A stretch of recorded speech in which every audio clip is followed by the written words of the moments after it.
There's a specific kind of professional anxiety that nobody in the AI conversation is naming. It's not the fear of losing your job. It's quieter than that. And for a lot of experienced professionals, it's actually more persistent. It's the fear of being seen. Seen by your manager as someone who didn't figure this out. Seen by your team as the one who's still catching up. Seen by clients as someone whose work is starting to look like everyone else's. That particular anxiety lives in a different place than job loss fear. It lives in professional identity, in reputation, in how you're read in a room. And almost no one in the AI content space is talking about it directly. This video is about that specific thing. By the end of it, you'll know exactly what makes someone the AI-fluent person in any professional setting. Not as a technical achievement, but as a specific set of behaviors and positioning moves. And you'll know where to start this week. So let's start by naming the belief that's keeping a lot of professionals stuck at the starting line. The belief is, first, you master the tools. Then you present as someone who has figured it out. It sounds reasonable. It's how professional expertise normally works. You build the skill privately, you demonstrate it publicly once it's solid. That's been the model for every other professional transition in your career. The problem is that this model is backwards for AI fluency. And understanding why it's backwards is what changes everything about how you approach this. Professional reputation, the specific kind that matters in organizations, is not built from private achievement thresholds. It's built from visible behavior patterns. Research on how professional expertise gets perceived inside organizations consistently shows the same thing. Colleagues, managers, and clients don't observe your internal capability directly. They observe what you do, how you communicate, how you frame your work, what you bring into the room, what you reference, what you suggest. The reputation precedes the mastery, not the other way around. This isn't about performing something you haven't earned. It's about understanding that the identity of the AI-fluent professional is not a destination you arrive at after completing a checklist. It's something you build, visibly, incrementally, starting from wherever you currently are. The question is never, am I fluent enough yet? The real question is, what does this professional actually do? Specifically, in meetings, in deliverables, in conversations, that makes them legible as someone who has integrated this. That's what this video is going to show you. Now, there are 5 behaviors that consistently make the difference. Not 5 tools, not 5 courses, 5 behaviors. Things that happen in the actual work, in the actual room, in the actual conversation. The first behavior is framing contributions visibly. The AI-fluent professional doesn't just produce better work. They briefly, naturally, name how they got there. Not as a performance, not as a disclaimer, as professional transparency that signals a working method. I ran several scenarios on this, and the one that held up was, the first draft came together quickly, so I spent the extra time stress testing the logic. That's not showing off. That's how a professional with a working system communicates. The person who never names their process is invisible, even when the work is good. The second behavior is bringing specific tools into specific conversations, not announcing you've been using AI, not inserting AI into every discussion, bringing one specific capability into one specific conversation where it's genuinely useful. There's a way to run this analysis faster. Want me to show you what that looks like? That sentence is worth more than 3 months of private learning. Because it's legible. It lands in the room. The third behavior is translating, not demonstrating. The AI-fluent professional doesn't overwhelm colleagues with tool capability. They translate, they show what the output means for the actual work at hand. Here's what this tells us about the client situation. Here's where this draft breaks down and why I'm not using this version. That translation is what the craft judgment you've spent years building actually does in an AI-augmented workflow. The tool produces. The professional judges. The professional who can articulate that judgment visibly is the one who gets seen. The fourth behavior is asking the right questions in the right meetings. Not, should we be using AI for this? That question reads as behind. What's the fastest we could turn around a first version of this? Reads as forward. The framing of the question signals the mental model. The fifth behavior is building one public win. Not a perfect, comprehensive AI transformation of their workflow. One specific thing, one task, one deliverable, one project that they completed differently, faster, or better, and that other people saw. One win becomes the reference point. Oh, that's the person who did the X project that way. Professional reputation doesn't require breadth.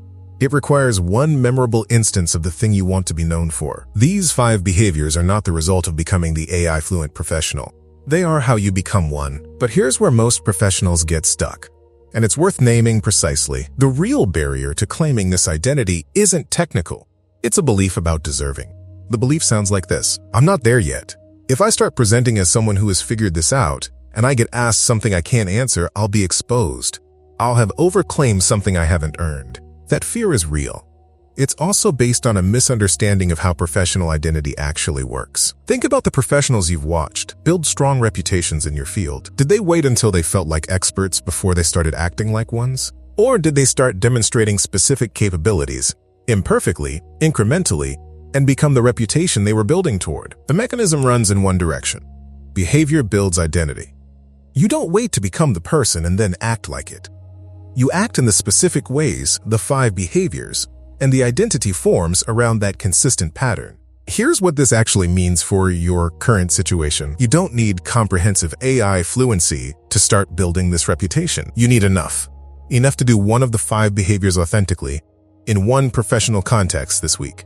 The professional who waits until they feel ready will be waiting for a threshold that keeps moving. The professional who picks one behavior and makes it visible this week has already started becoming the person the title describes. And here's the part that matters most for people with real professional experience. Your existing expertise is not the thing you're working around. It's the thing that makes the 5 behaviors land. When you frame a contribution visibly, it's your judgment that makes the framing credible. When you translate output into insight, it's your craft that knows what good looks like. When you bring a specific capability into a specific conversation, it's your professional context that makes it relevant rather than random. The tools don't produce the reputation. Your expertise does, combined with the behaviors that make it legible in a new context. That's what "your expertise is the foundation" actually means in practice. Not a reassurance, a mechanism. If what this video is describing is where you want to be, not just the behaviors but the full career positioning that makes you genuinely irreplaceable in your field, there's a structured system for building exactly that. It's linked in the description and in the pinned comment. It takes the framework in this video and turns it into a step-by-step path. Your specific expertise, your specific professional context, and a clear strategy for the next chapter of your career. The video gives you the what.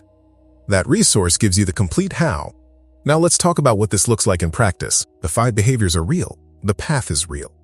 But a path without a first step is just a map you carry. So here's what this actually looks like on a Tuesday morning.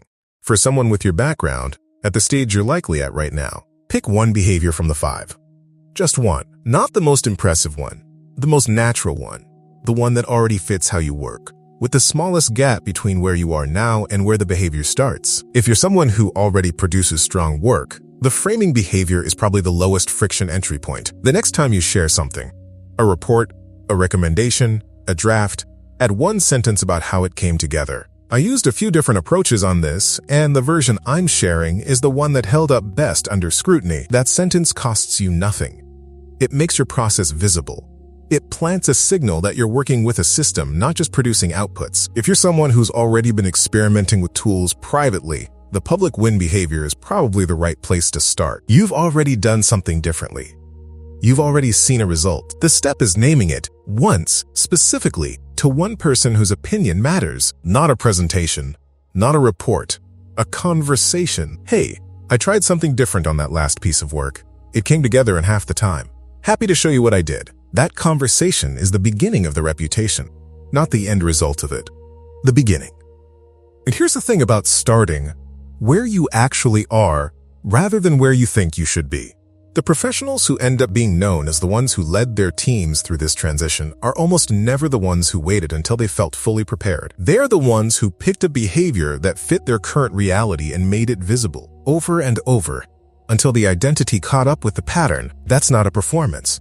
That's how professional identity has always been built. AI fluency is not an exception to that mechanism, it's just the latest application of it. If you want the full career positioning system, the strategic framework for building the specific professional identity that I cannot replicate, it's in the description and in the pinned comment. That's the place to go next if this opens something you want to take further. Which of the 5 behaviors is closest to something you could actually do this week?